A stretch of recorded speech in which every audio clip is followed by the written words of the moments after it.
Mga kababayan, sana huwag tayong patulog-tulog sa mga panahon na ito. Dahil harap-harapan ko, ninanakawan talaga ng bayan.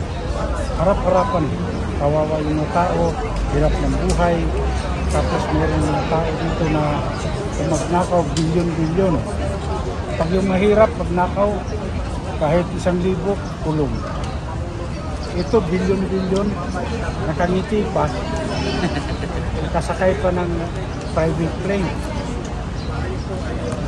Kailangan naman ng hustisya magtahan. Ito nga, nag-file ako ng criminal case. Kasi yun lang yun. Mahirap naman yung magsasalita ka lang. Wala ka namang ginawa, di ba?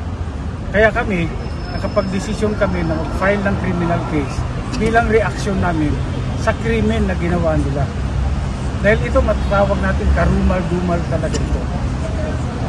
Sa buong buhay ko, ngayon ko lang nakita na merong ganito kawalang hiya na gumawa ng krimen. Harap-harapan talaga. Sa tingin po ninyo, anong inaasahan ninyong papabor po ba sa inyo? Pwede pa yung Well, sa akin naman, nagdasal na lang na sana mag-decision on the merits. O yung mga gobyerno na merong jurisdiction dito. Decision on the merits lang, okay na tayo doon. Very briefly, ito ang falsification of legislative documents. Dahil nga yung mga blanco, nagkaroon ng laman. Article 170 sa Revised Penal Code. Tapos, nung inaral pa namin, nakita namin na may violations ng RA 3019. No? Yung anti-graft natin na law. Particularly Section 3E, alam yan nila Attorney Trixie, kung saan nagkaroon ng undue injury sa gobyerno. Napakalaki ng injury. Na-injure na ba kayo ng 241 billion? Ganun po kalaki ang injury. And, presumably, undue advantage to some persons. Yan po ang Section 3E ng RA 3019. What will happen if we do not file this? What do you foresee will happen to the Filipino people, to our country, if this case is not filed? Well, kaya nga po namin inihain ito sapagkat harap po sa amin ni Attorney Jimmy, General, ni Jigs Magpantay, this is not just a crime as defined in the Revised Penal Code and RA 3019. This is a crime against the Filipino people dahil sa laki ng amount involved, 241 billion. The ordinary Filipino cannot even begin to wrap their heads around that kind of figure na isisingit mo. Grabe naman yon. Ngayon lang sa pagkakaalam ko na nagkaroon ng ganito. Usually ang insertion, wala sa BICAM, nilalagyan pero may fixed amount. Ngayon lang ako nakakita ng insertion na zero, bahala ka sa buhay mo kung anong ilagay mong amount. Parang nag-issue ng blank check ang gobyerno natin sa paggastos nitong mga appropriations na ito. And the ay, ito na pala si Speaker. Sige. Tapusin ko lang yung sentence mo. And Congress is supposed to be the guardian, the safekeeper of the public purse. Ano nangyari? Kamote. Okay.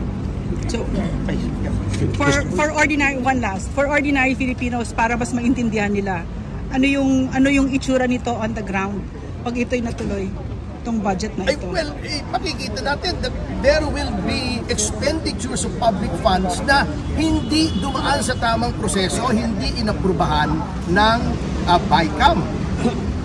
Isiningit, hindi lang, ito isang panliling lang, hindi lamang sa sambayan ng Pilipino, ngunit sa ating Pangulo kung talagang hindi niya alam na may insertions. Kung alam niya, well, then he has to answer for that. Anong tingin mo? Alam niya o hindi niya alam? I don't want to, I always presume good faith. Alam mo naman ako, I always want to give the President the benefit of the doubt, although I doubt the benefit. All of you are giving him the benefit of the doubt. You don't think that the President is involved in this? Unless I see any evidence. Seriously, I'm willing to impute good faith to him because good faith is always presumed. Okay, all right. Attorney Jamie Bundok po, ano masasabi po ninyo? Reaction lang po ninyo sa mga magsasabi na kayo po ay malapit na kaalyado ni Pangulong Duterte at member po kayo ng PDP. O, ano naman ngayon? Bilang Yan ang sagot. Kaibigan ko siya. Pero hindi po lahat tayo, porque may kaibigan, kikilingan na natin kung sila mali o tama. Pero in this case, wala po itong kinalaman kay Pangulong Duterte. Ito po ay may kinalaman sa Republic of the Philippines versus the person's name. May ginawa po silang krimen. At ang biktima, taong bayan. Sa tinatanong po ni Doc Badoy kanina, ano ang magiging itsura nito on the ground kung makalusot? Yun na nga masakit, palagay ko hindi natin makahalata. Kasi puro mga agriculture, irrigation, hindi natin makikita kung paano nawala yung 241 billion. We will not feel it. Kaya nga nila pinaglalaban ngayon sana mailusot, kaya pinirmahan ng December 30, kaya sinusubukang bilisan ng ganyan, para nga hindi na natin maramdaman pag naipasa na. Kaya po namin pinipigilan. How about kay Congressman Alvarez? Opo. Ano rin po ang inyong reaksyon tungkol doon kasi bilang politiko rin po kayo? Well, ang reaction ko, ito nga, nag-file ako ng criminal case. Kasi yun lang yung, mahirap naman yung magsasalita ka lang. Wala ka namang ginawa, di ba? Kaya kami, nakapag-desisyon kami na mag-file ng criminal case bilang reaksyon namin sa krimen na ginawa nila. Dahil ito, matawag natin karumal-dumal talaga ito. Sa buong buhay ko, ngayon ko lang nakita na merong ganito kawalang hiya na gumawa ng krimen. Harap-harapan talaga. Sa tingin po ninyo, anong inaasahan ninyong papabor po ba sa inyo? Pwede pa yun. Well, sa akin naman, nagdasal na lang na sana mag-decision on the merits. O yung mga gobyerno na merong jurisdiction dito. Decision on the merits lang, okay na tayo doon.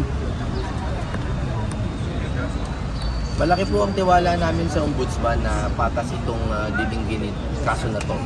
And hindi po in favor of any side, but in favor of what is right and in favor of the Philippine people. Naniniwala po kami sa Ombudsman.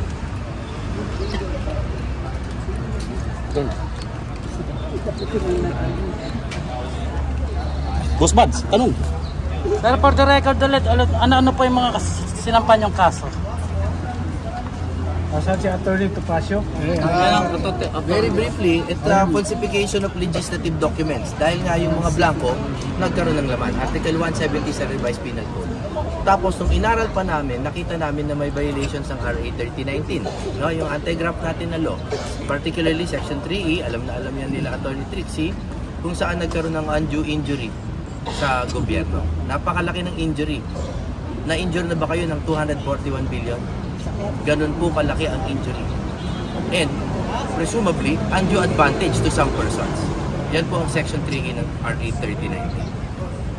Palap lang. Bukod po dito sa pagsampa niyo sa Ombudsman, mayroon po bang doon sa Quezon City RTC? Di po. Noong una po kasi ang balak namin mag-file sa Prosecutor's Office. Pero since meron pong concurrent jurisdiction ng Ombudsman at what they call primary jurisdiction kasi may 3019 na 3019 na minabuti na po namin to give due respect to the Office of the Ombudsman dahil talaga namang this falls squarely under their jurisdiction. Last question. Okay. Last question. Question. Wala na? Maraming salamat po. Maraming salamat, Attorney. Jimmy, payo kayo baka dumami. Sa to, sir. Next to. Nakikita na ko to, sir. Dagang salamat, Kong.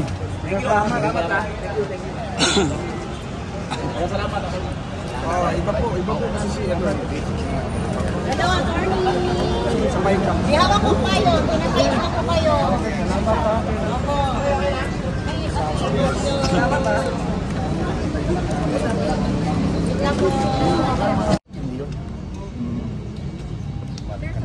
May nakukonvict na ng mga teacher 10,000, 5,000. Paulit na lang yung sabi ng may catch call sa 019. Oo. Meron po kasing isang katulad ng sinabi mong all-encompassing provision sa 3019 that punishes all acts that are inimical to the government, that causes damage and injury to the government. Yun po ang ating ini-invoke, yung malaking saklaw ng kapangyarihan ng Ombudsman. And I hope the Ombudsman will prove equal to the task. Thank you. Yes, sir. Pit mo na. Yan talaga sir. Pero hindi ka naman ganun po. Dami ko pagkain sa Congress. Fair. Ang plunder is a series of transactions. Baka hindi namin mag-prove. Ayaw naman namin mag-file ng tingin namin alanganin para lang maganda tingin plunder. Naghihintay yung proof natin sa labas. Ay, okay. Naghihintay pa rin namin.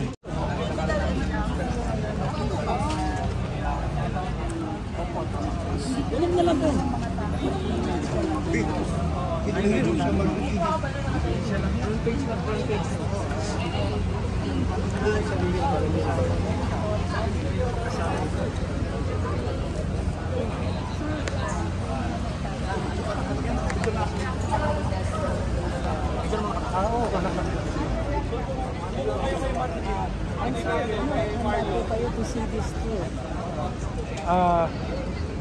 mo, ito naman yung kahit tignan mo yung record ko, no? Wala pa akong hindi tinapos na agad. Inumpisahan natin ito, tatapusin. Yan po yung kailangan natin nakakampi. Hindi umuurang tapos tatapusin yung laban. So maraming salamat po. May mensahe po Maraming sa salamat. May mensahe po kayo? Well, sa akin naman, mga kababayan, sana huwag tayong patulog-tulog sa mga panahon na ito. Dahil harap-harapan po, ninanakawan talaga ang bayan. Harap-harapan, kawawa yung mga tao, hirap ng buhay, tapos meron mga tao dito na magnakaw bilyon-bilyon. Pag yung mahirap, magnakaw, kahit 1,000, kulong. Ito, bilyon-bilyon, nakangiti pa, nakasakay pa ng private plane. Kailangan naman ng hustisya magtahan pa paano. Maraming salamat po. Okay, follow kami ng progress. Okay naman. Maraming salamat po. Salamat po. Salamat.